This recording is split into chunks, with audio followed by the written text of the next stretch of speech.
Okay guys, so here we are, on top of Mount Silver, about to face Pokemon Trainer Red. The purpose of this video, I was going to show you guys in person and prove to you that I was capable of beating Pokemon Trainer Red. And this is a big deal to me because I never beaten Pokemon Trainer Red, ever, up until this point. It took me like, fucking 20 years, but I finally did it.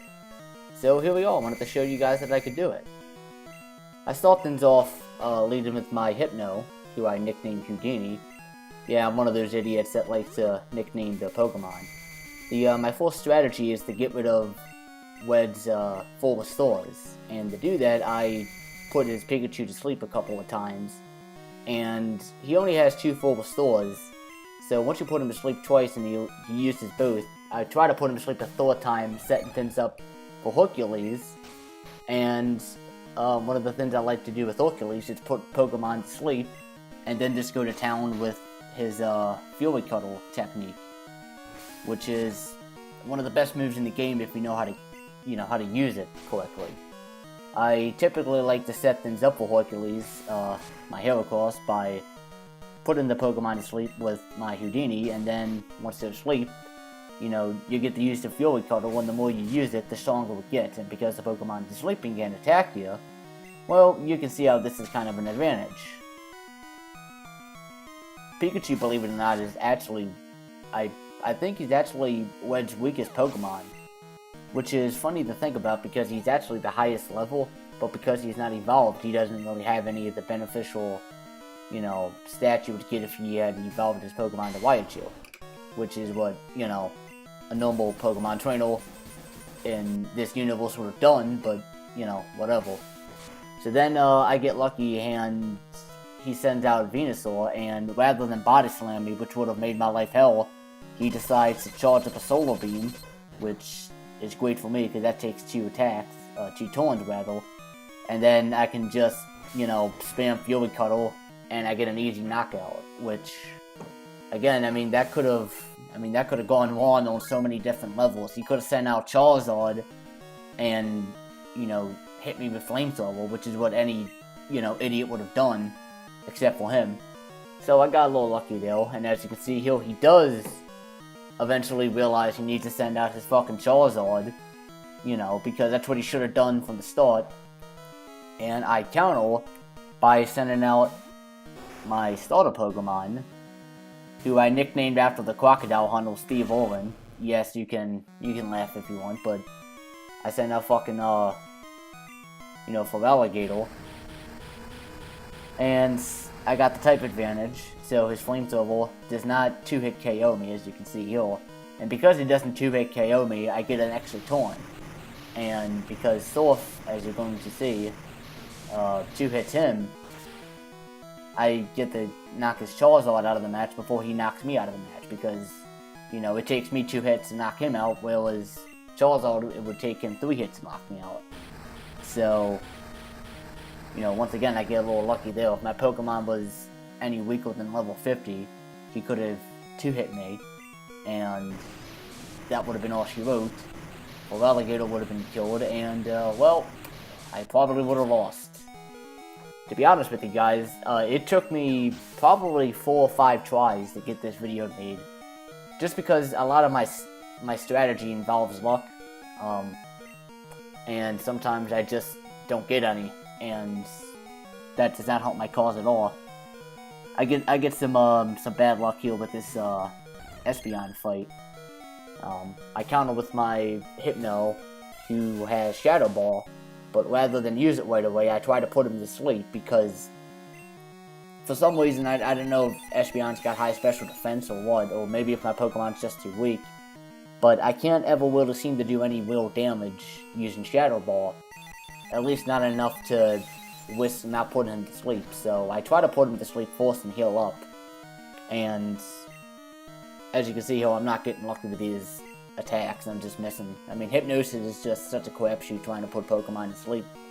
So, here I have to go and heal up trying to survive his attacks. I guess Espeon has pretty high special attack to do this sort of damage to my Hypno, because my Hypno's got pretty good stats. Hypno's got really good special defense, which is one of the reasons I chose him for my team.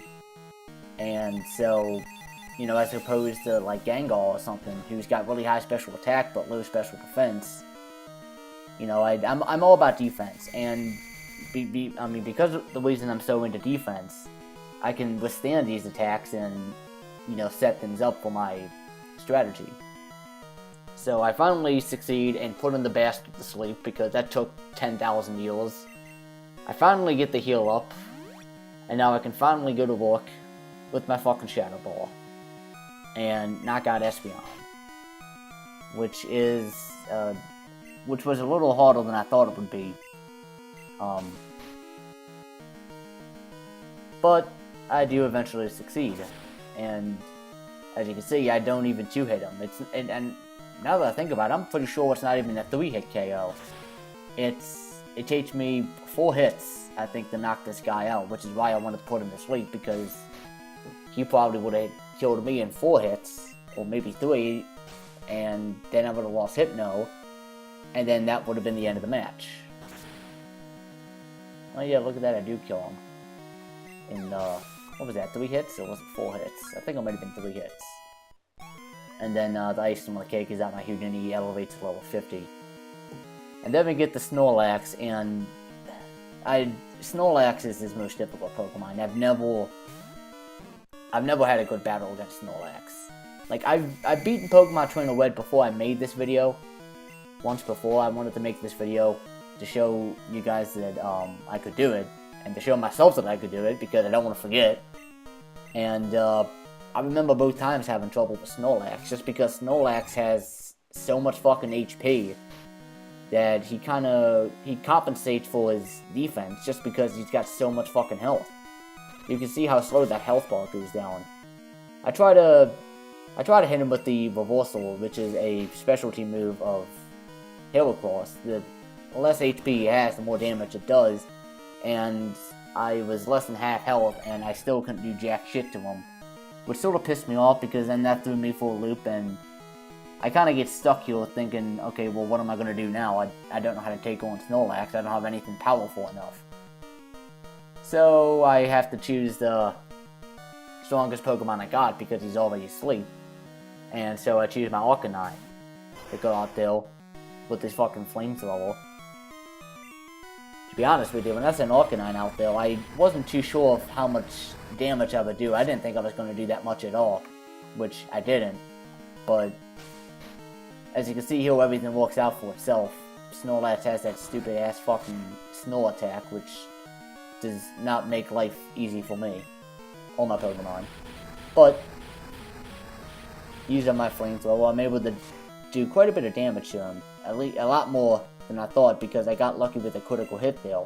But if I didn't get that critical hit, it's very possible I would have lost this fight, because then I would have been having to send Pokemon out there and using taunts to revive Pokemon and healing up, and I didn't have any Hyper Potions. All I really had was Lemonades, which only restore about 80 HP. So I was kind of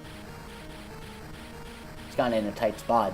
I get lucky because Snorlax ends up staying asleep, and I guess one's out of HP for, one's out of power points for Snore.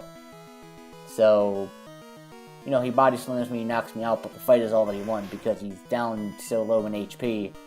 I can send my severely crippled, you know, Steve Owen out there and wreck his shit with fucking Surf, which is what I do here.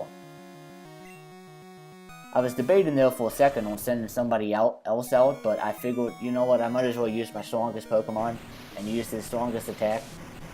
Because not only is Surf my strongest attack for Steve Owen, but because he's a water Pokemon, he gets that type boost. And I didn't want to take any chances. Blastoise, of course, is his last Pokemon, which is just, it's such a fucking crapshoot trying to deal with Blastoise. I mean, at least for me, because my Pokemon are so underpowered. I mean, you watch other people fight Pokemon Trainer Red, and I mean, they just get their ass kicked. Well, not them, but Red, because I mean, their Pokemon are like up to level fucking 70. I mean, all my Pokemon are in the 40s and The highest level I have is 50, so, you know, my Pokemon are so fucking underpowered. But, I try to set up, a strategy I used earlier in the fight, where I put the Pokemon to sleep with Hypno, and then send Heracross out there and Fury Cuddle him. But, that was my primary strategy, but, you know, I mean, Hypnosis is so hit and miss that I didn't know if it was gonna work. I was debating on sending Oran out there and reviving another Pokemon, and, well, I guess that's what I do. Oh yeah, that's right, I had to revive my, Heracross. I forgot about that. Yeah, I'm not recording my voice during this fight. I recorded this fight separately, and I'm recording this, of course, just now. Because, I didn't, you know, because the battle was so determined on luck, I didn't know if I was going to succeed or not, so, you know, it took me, like I said, like 5 tries. But now I got everything set. I got Hercules up and running. Then I just go to work with Hypno. Put him to sleep. If I can land a fucking hit. I get lucky there. Blastoise uses Whirlpool. And then he uses Rain Dance. That right there, I thought that was going to cost me the fight, because he uses Rain Dance and then Surf. I thought he was going to one-hit me, and then that would have been it. Because Rain Dance powers up Water-type attacks. He's already a Water-type Pokemon, and then he uses a Water-type move, which is boosted, so somehow or another I survive that. I get lucky, I get the Hypnosis hit, I put him to sleep.